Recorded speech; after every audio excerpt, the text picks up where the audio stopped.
అందరికీ నమస్కారం. ఈ వీడియో ఒక స్పెషల్ వీడియో.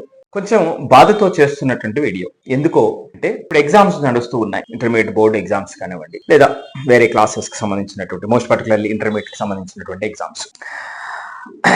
ఇక్కడ ఏమిటి చాలా బాధాకరమైనటువంటి విషయం చెప్పడానికి ముందు చాలా మంది పెద్దలు చెప్పినటువంటి ఒక మాట, ఏదైనా ఒక వ్యవస్థని లేదా ఒక దేశాన్ని నిర్వీర్యం చేయాలంటే రెండు అంశాల్లో నిర్వీర్యం చేయొచ్చు. మొదటిది విచ్ఛిన్నం చేయటం. క్లాస్ రూమ్లో వాల్యూని తగ్గించేయటం, క్లాస్ రూమ్ యొక్క ఇంపార్టెన్స్ని అధమ స్థితికి పట్టుకురావటం, అంటే ఎడ్యుకేషన్ సిస్టంలో జరగాల్సినటువంటి దాన్ని జరగకుండా చేయటం. రెండవది ఆ సిస్టంలో ఉన్నటువంటి ఎగ్జామ్ ప్రక్రియను లోపభూయిష్టంగా తప్పులు తడకగా చేయటం. ఈ రెండు చేయటం వల్ల ఆ సమాజం కొన్ని సంవత్సరాల్లో నిర్జీవంగా తయారవుతుంది అనేటువంటిది ఎంతో మంది గొప్ప గొప్ప వ్యక్తులు చెప్పినటువంటి మాట. ఇప్పుడు ఇది ఎందుకు చెప్తున్నానంటే, ఇప్పుడు జరుగుతున్నటువంటి ఎగ్జామ్స్లో వస్తున్నటువంటి రెండు ప్రధానమైనటువంటి ఇష్యూస్, అది ఎంతవరకు నిజమా కాదా, ఈ వీడియో చూసినటువంటి వాళ్ళు మీకు అటువంటి ఎక్స్పీరియన్సెస్ ఎదురైనా, లేదా మీకు తెలిసినటువంటి వాళ్ళ ఎక్స్పీరియన్సెస్ మీకు తెలిసినా, అది నిజమైతే కామెంట్ రూపంలో తెలియచేయండి. ఏమిటదంటే, ఇప్పుడు ఎగ్జామ్ జరుగుతున్నటువంటి సందర్భంలో ఈ 11th 12th అంటే కొంతమంది చెత్త తల్లిదండ్రులు, దుర్మార్గులైనటువంటి తల్లిదండ్రులు.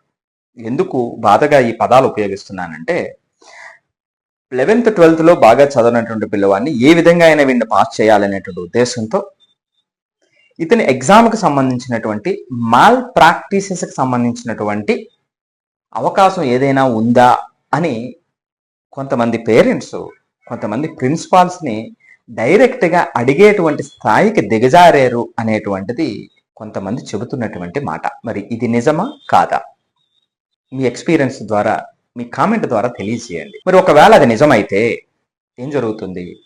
ఇలా తయారైనటువంటి పిల్లవాడు, వీడికి రేపొద్దుట భవిష్యత్తు మీద ఎటువంటి గౌరవం ఉంటుంది? నిజాయితీ మీద ఎటువంటి గౌరవం ఉంటుంది? ఈ తల్లిదండ్రులకి, ఇటువంటి దుర్మార్గంగా ప్రవర్తిస్తున్నటువంటి ఈ తల్లిదండ్రులకి. అదే సందర్భంలో పిల్లలు తక్కువగా వస్తే కొంతమంది ప్రిన్సిపాల్స్ కూడా, ఆ కొద్ది మంది ప్రిన్సిపాల్స్ మొత్తం వ్యవస్థని నాశనం చేసేటువంటి వాళ్ళు కూడా ఉన్నారు అనేటువంటిది మరొక ముఖ్యమైనటువంటి అంశం. మీ పిల్లలకి మార్కులు తక్కువగా వస్తున్నాయి కాబట్టి ఎగ్జామినేషన్ సెంటర్లో ఈ విధమైనటువంటి మాల్ ప్రాక్టీసెస్ చేయడానికి అవకాశం ఉంది, ఇంత మనం పే చేస్తే అని చెబుతున్నటువంటి ప్రిన్సిపాల్స్ కొంతమంది ఉన్నారు. అంటే ఒక ఎడ్యుకేషనల్ డిజైనర్గా చాలా బాధగా డిస్కస్ చేస్తున్నటువంటి అంశాలు ఇవి. అలా జరగకూడదు. అది జరిగేటువంటి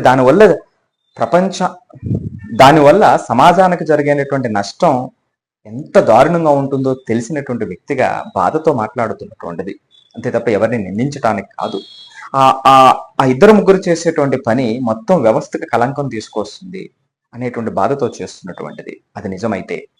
సో వీళ్ళు ఏమిటంటే, ఈ విధంగా పేరెంట్స్ని పురుకొల్పి, పిల్లల్ని పురుకొల్పి, ఇలా చేస్తే మీరు ఇంత డబ్బులు ఇస్తే ఈ విధంగా పాస్ అవడానికి అవకాశం ఉందని మాల్ ప్రాక్టీసెస్ డిస్కషన్ చేస్తున్నారు అనేటువంటి వార్తలు వినబడుతున్నటువంటి సందర్భంలో, ఒకవేళ అది నిజమైనప్పుడు ఆ పిల్లలు ఏమైపోతారు? వాడు తర్వాత జీవితంలో దేనికి పనికొస్తాడు? వాడు ఇప్పుడు సర్టిఫికెట్ వస్తుంది, ఆ తర్వాత రోడ్ల మీద తిరగడానికి తప్ప దేనికి పనికొస్తాడు? ఆ పేరెంట్స్కి భారంగా తయారవడం కాక దేనికి పనికొస్తాడు?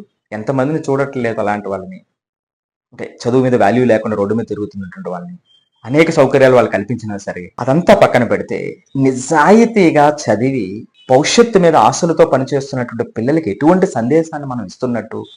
నిజంగా అటువంటి చర్యలు నిజమైతే ఈ పిల్లలు ఏమైపోతారు?